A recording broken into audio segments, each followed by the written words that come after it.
Hello, and welcome to the Hillbilly Tech Show. Today I'm going to be going over replacing a bad inverter on a laptop LCD. The inverter, which many of you may not know, it controls the backlight on the LCD screen. It actually makes the screen look bright in all the corners and all around it. It actually lets you see the screen because LCDs do not emit any light, and it needs a backlight to actually light the screen for you. When these go out, you'll notice a couple of symptoms. One is it kind of looks like your screen is black, but you can still see some icons on it. Now that's the main symptom that you'll see. Another one is if it starts flickering and then it goes black and on and off like that, it means the inverter could be going bad, but it could also mean the bulb is going bad. Both could show these symptoms. Uh, One simple way to do it is if you have another LCD screen, you can try the inverter on to see if it works. That's a quick way. You need some kind of equipment to test it. If you want to test it in real time, you'll need a multimeter like this that can measure RF frequency, and you need to have one that'll measure between 20 and 50 kilohertz. Or you can have an oscilloscope that'll do the same thing. If you have probes on the oscilloscope and an RF range on it that'll measure the actual waveform of it, you can test it that way. The very first thing you want to do, make sure there's no voltage going to your laptop, because you don't want to short this thing out, because the voltage on the high voltage inverters can carry 5 to 700 volts. You really don't want to get hit by this, so be very cautious when you're taking these apart. The very first thing I want to do is take the bezel off on the front. That actually will allow you to pop the screen out. Usually there's some on the sides. You might have little rubber stoppers you might want to pry those out. There's usually a screw behind them up here on the top. And you might have some around the bezel as well. I've already done this on this laptop. The next thing I want to do to protect the screen, this is a microfiber cloth. You can buy them at any computer store. They're screen safe. They're made to actually protect your screen.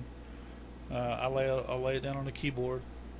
This will help when I put the keyboard or put the LCD down on top of the keyboard. And I'll actually take it apart like that. That way you have no scratches. The keys aren't digging into the screen and scratching it all up. It's a little bit of protection. Now, the inverter usually is located on the bottom. Each laptop is different. Usually the inverters are pretty much the same size and same width, so identify them is pretty easy. This particular one is on the bottom. Now some of these are glued in and some of them are taped in. This particular one has been glued in, so you might have to get just a dab of super glue, and when you replace it, pop the super glue on the bottom and glue it back in place. Okay.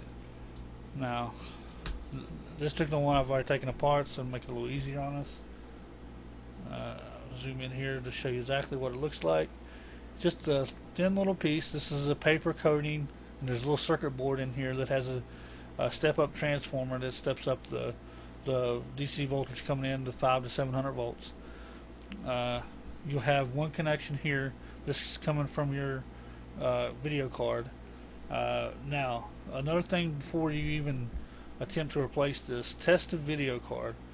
Hook an external monitor up to it if you're capable. Some laptops don't have this capability, but the ones that do, hook an external monitor up, see if it works. Now if it works, that means your video card is functioning properly, because the high voltage inverter actually goes after the video card, so if this is bad, it's not going to affect your video card whatsoever. But your video card can show the same symptoms as a bad inverter. So you might want to test that first, because it might be something as simple as a video card. Some of them you can pop in and pop out, just like this inverter. Now, if we've got a bad inverter and we're pretty sure about it, like I said, if you have another screen, you can test it, or the particular meters. Now, here's one way to test it. This is going to the LCD backlight on the monitor. Now, there's two connections. This one's going to the video card. This one's going to your LCD backlight. Now, if you had a multimeter, like I do here, what we use, there's two leads right in here that on the very end of it. Now, you'd have to have this in waveform to test it. You want to put it in between 20 and 50 kilohertz if possible on your wave meter, and you just test the two leads while it's on. Now, if you're getting the right RF frequency to it, usually it's good. Like I said, usually laptops will range anywhere from 20 to 50 kilohertz. Every laptop will have a different range, so don't be worried if yours is reading 25 and another one's reading 40. So that's just the way they're designed. It's not recommended to test the voltage on it because it actually can cause some backfeed and fry the inverter.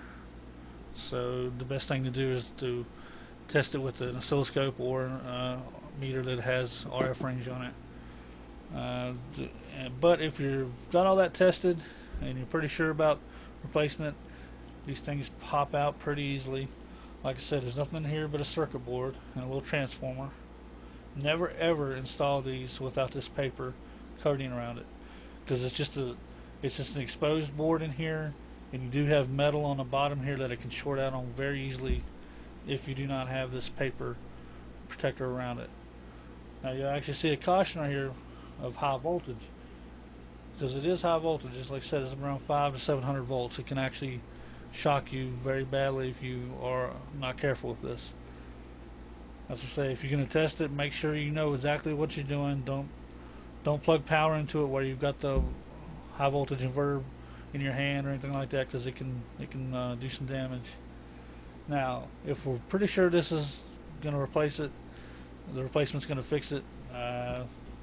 This end right here goes to video card again. It usually has 5 to 6 connectors, and they're slotted, so you cannot get this wrong. It's impossible to hook this up backwards, so you can be safe there. Now that end just pops in. You hear a little snap as soon as you pop it in. The other end's the same way. It usually has, this one has 2 cables. Some of them have 2 to 4 cables depending on the backlight. That just pops in as well.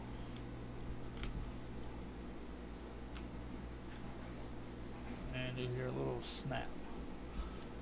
Okay. Now both of those are in there correctly. What you'll want to do is take a little, like I said, you might have to take a little super glue or something and pop on the bottom of it right here. And what you're going to do, try not to get your cables tangled up.